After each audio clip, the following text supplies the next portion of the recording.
voici la quatrième partie de notre discussion avec Claude Neschwander à l'occasion de la sortie de son livre « Une vie de militance ». Nous allons ici parler du Publicis et de l'IP. Nous évoquons la publicité donc, mais aussi le fait que la stratégie de com dicte aujourd'hui sa loi à la politique.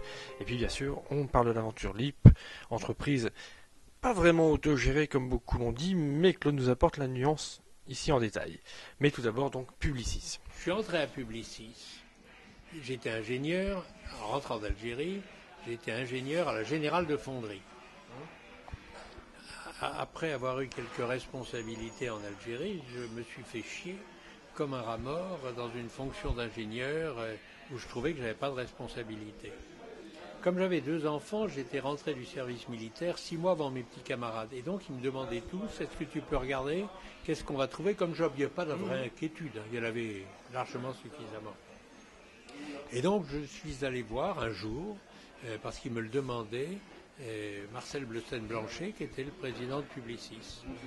Et il m'a expliqué, voilà, les Américains font du marketing, je voudrais en faire, mais je voudrais lui donner une base scientifique.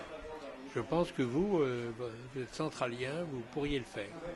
Et l'amusant, c'est que c'est sur l'IP que j'ai fait ma première expérience et que j'ai obtenu un Oscar de la publicité qui a démontré que la méthode que j'avais mise au point était bonne. De ce jour, le président m'a donné sa confiance avec une règle qui était un peu dure pour un jeune, mais qui m'a exalté, qui était « vous n'avez pas le droit à l'erreur. Je vous laisse une grande liberté, vous n'avez pas le droit de vous tromper. » C'était extrêmement contraignant. J'y suis resté 12 ans. J'étais heureux dans cette maison, je dois le dire, très heureux, avec un président qui m'a appris plein de choses. Oui. Non, j'allais dire Publicis, c'est l'une, si ce n'est la plus grosse agence de France à l'époque. C'est la plus grosse agence de France, c'est le 3e réseau du monde. Je dirais que ce que j'ai apporté à Publicis, en dehors du marketing du début, ça a été de devenir international. J'ai créé le réseau international, j'en ai pris la direction, j'étais en même temps secrétaire général du groupe, c'est donc des responsabilités lourdes, et brutalement, j'ai accepté d'abandonner tout ça pour aller diriger l'IP. Je dois dire que là-dessus, permettez-moi d'évoquer un souvenir personnel, j'ai perdu mon père.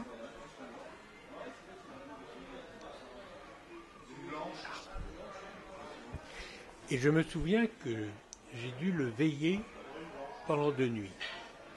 Et que c'est à ce moment-là que j'ai pris une décision. Parce que responsable d'un réseau international, je menais grand train de vie. L'avion, les hôtels, les restaurants. Et j'ai décidé à ce moment-là que je ne serais pas riche. Que je ne me laisserais pas addicter à l'argent. Vous voyez ce que ça veut dire? Je pense que quand des gens touchent des salaires faramineux, ils perdent le contact, ils ne sont plus dans l'humanité. La société se brise. Et j'ai fait ce choix que je n'ai jamais regretté. C'est sûr que j'aurais une retraite plus confortable si j'avais fait un autre choix aujourd'hui. Mais je l'ai fait à cet âge-là, j'avais 40 ans. C'était l'âge où il est agréable d'avoir des sous. Et c'est parce que j'avais décidé de ne pas m'attacher. J'ai gagné ma vie correctement. Je n'ai pas fait vœu de pauvreté, pas plus que de chasteté. Mais j'ai tenu et j'ai accepté d'aller chez l'IP, où mon salaire a été réduit et où j'ai pris des risques qui vont peser sur tout le reste de ma carrière. Alors c'est drôle parce que je me disais qu'en tout publicitaire, il y a un rêveur. Enfin, j'ai étudié un utopiste. Moi, les profs de pub, par exemple, ils étaient toujours... Alors certes, ils faisaient de la pub pour du savon, pour des bagnoles, etc. Mais ils aimaient bien dire qu'ils faisaient de la pub pour des grandes causes, pour Amnesty International. Et j'étais en train de me dire, c'est pas étonnant qu'on se retrouve dans la publicité, parce que il y a une sorte aussi d'idéalisme. Alors, c'est ma vision, mais j'ai l'impression que dans la publicité, on veut aussi changer la vie. Assurément.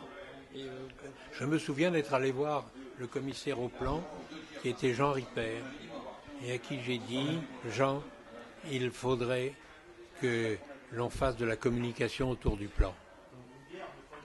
Je crois qu'il n'a pas compris ce que je voulais dire. Dieu sait pourtant qu'il était intelligent. C'est bien beau de parler de publicité, mais est-ce qu'aujourd'hui le marketing n'aurait pas un peu trop envahi nos vies et la société? Et est-ce qu'on n'est pas arrivé à un état de saturation du marketing? C'est aussi une des raisons pour lesquelles j'ai accepté de quitter Publicis. J'avais fait une note au réseau international dans lequel je disais qu'il faut que la publicité échappe à cette nécessité de la consommation et de l'obsolescence programmée des produits. Ça aurait probablement créé un conflit avec le président si j'étais resté, mais moi je considérais que la publicité devait aider le développement des économies sans pour autant pousser à celui de la consommation. Ce n'est pas la même chose. Alors, est-ce que le marketing, est-ce que la com, est-ce que c'est devenu un des outils de domination? Alors aujourd'hui, à l'époque, j'ai été au PSU et j'essayais de dire aux gens du PSU, les gars, il faudrait faire de la communication, il faudrait faire des études d'opinion. Je me faisais foutre à la porte. Mais quand je vois qu'aujourd'hui, nous avons des publicitaires qui s'appuient sur des salaires déraisonnables et qui vous expliquent publiquement que si on n'a pas tel type de montre, je ne citerai pas la marque parce que moi la marque qui m'intéresse c'est LIP, quel type de montre à 50 ans on a raté sa vie. Quel connard, pardonnez-moi.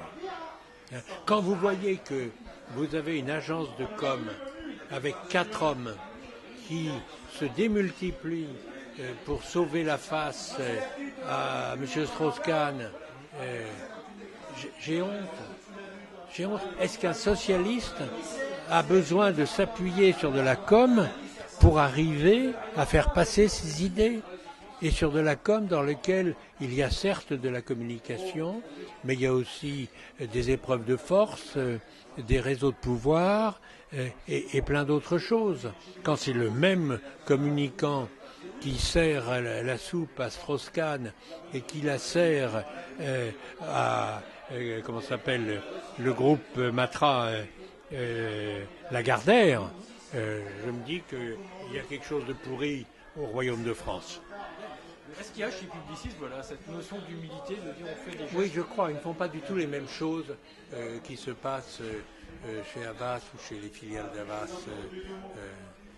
Moi, je ne sais pas comment ça se passe aujourd'hui. Je n'ai plus aucun rapport avec Publicis.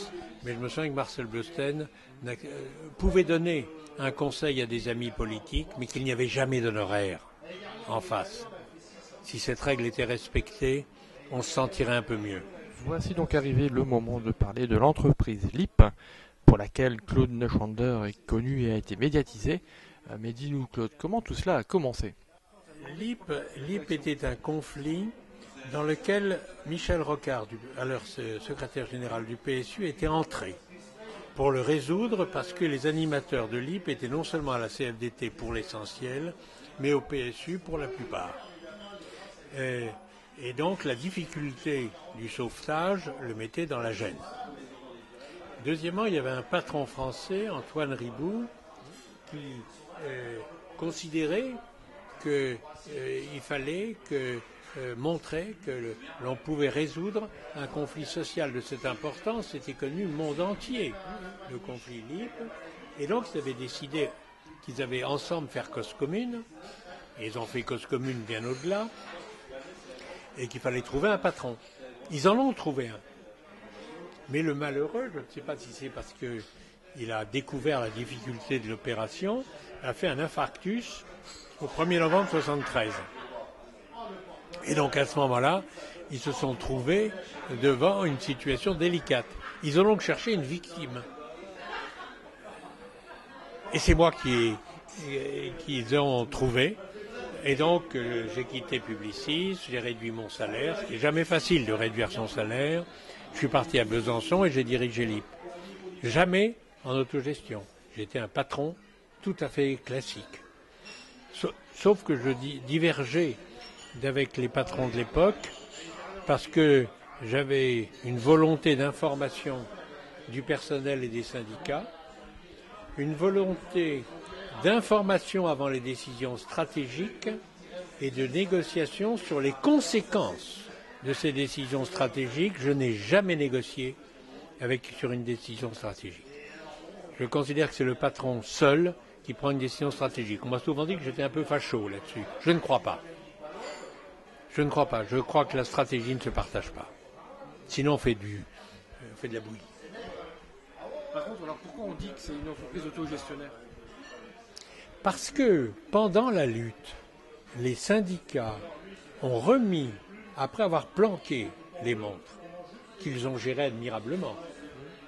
Il n'en manquait pas une quand ils ont rendu le stock. Pas une, il ne manquait pas un franc. On dit, on fabrique, on vend, on se paye. Fabriquer, ils ont un tout petit peu exagéré car ils ont juste fait du montage des montres. C'est-à-dire placer le mouvement dans un boîtier, mettre les aiguilles, mettre un cuir et on le vend. Ce n'est pas tout à fait de l'autogestion de l'usine dans lequel il y avait pour chaque module de montre entre 120 et 250 pièces à fabriquer, à rassembler et à monter.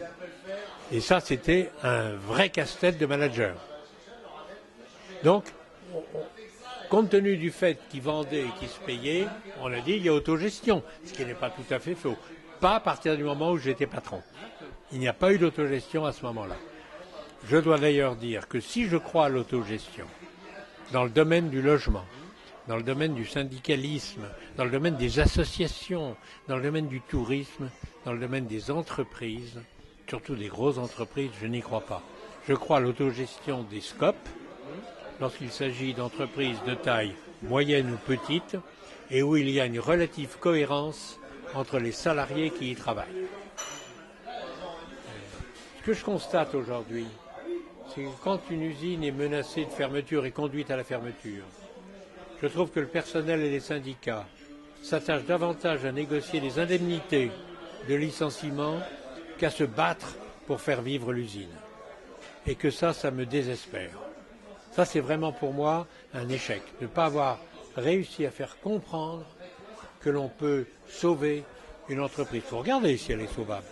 Mais si les employés ont le sentiment qu'elle est sauvable et qu'on est en train de la tuer pour d'autres raisons, vous avez des exemples tous les jours d'entreprises que l'on ferme sans raison, eh bien il faut qu'ils se battent pour la sauver. Et se battre, c'est prendre des risques. Si l'IP avait été une SCOP, on n'aurait jamais eu des banques les financements nécessaires pour faire tourner l'usine. Donc là-dessus, ça demande une réforme globale. Ce n'est pas au niveau d'une entreprise qu'on réglera ça. C'est au niveau d'une prise en compte d'une économie sociale plus forte et surtout d'une économie sociale plus solidaire entre elles. Car il y a des banques, il y a des assurances qui pourraient apporter du financement. Et donc à propos de l'IP, s'il y avait une conclusion à faire, ce serait laquelle? Je vais vous dire non pas ce que je dirais éventuellement, mais ce que j'ai dit dans les nombreuses soirées débats qui ont suivi la projection du film l'IP. Merveilleux film dans lequel les syndicalistes exposent ce qu'ils ont fait. Je n'interviens qu'à la fin en disant que la mutation du capitalisme fait qu'aujourd'hui on torture les hommes et on torture les territoires et que ceci n'est pas acceptable. Je dirais deux choses. La première, c'est que l'action des syndicalistes chez l'IP a été exemplaire. A été exemplaire parce qu'ils ont formé leurs gens. Il y a eu des opérations de formation qui ont duré 15 ans, sans lesquelles l'IP ne se serait pas fait et qu'ils avaient une démocratie extraordinaire. Et je regrette que les syndicats ne regardent pas de plus près cette opération pour se rendre compte qu'ils devraient beaucoup changer leur mode de faire pour arriver à avoir une efficacité comparable. Il faut dire aussi que l'IP a utilisé les leçons de mai 68. Il faut le savoir. Le deuxième point, c'est que l'IP en avait gagné. L'IP a été assassiné. C'est Charbonnel, ministre de l'Industrie, qui le dit dans le film, a été assassiné par l'association du gouvernement Chirac, vous savez, celui qui dit qu'il est gâteux, et du président du CNPF. C'est eux qui ont décidé qu'il fallait arrêter l'IP et qui ont contraint les actionnaires à arrêter l'opération, sinon c'est eux qui allaient être mis au tapis. Et donc, je revendique le fait que ce n'est pas un échec. On m'a fait porter la responsabilité d'un échec qui n'en était pas un pendant 30 ans. Charbonnel m'a rendu d'une certaine manière mon honneur de patron. Et je lui en suis très reconnaissant. Et quand il le dit, il n'a aucun intérêt à le dire. Hein. Voilà, donc on en sait un peu plus sur Publicis et sur l'entreprise LIP. Le reste est raconté dans l'ouvrage. Ne manquez pas la 5e partie où vous pourrez entendre Claude Neuschwander dire ceci. M. Sarkozy a appartenu à ce système libéral. Il a félicité les Américains d'initiatives proprement libérales qu'ils prenaient. Et donc il est responsable de cette crise, comme en sont responsables tous ceux, y compris parfois au Parti socialiste, qui ont dit « mais c'est la pensée unique, on n'y peut rien, il faut l'accepter ». Et ouais, ça a le mérite d'être clair. Ne ratez pas la suite de l'interview au prochain épisode, et d'ici là, procurez-vous le bouquin de Claude Neuschwander dans toutes les librairies de France et aussi sur Internet.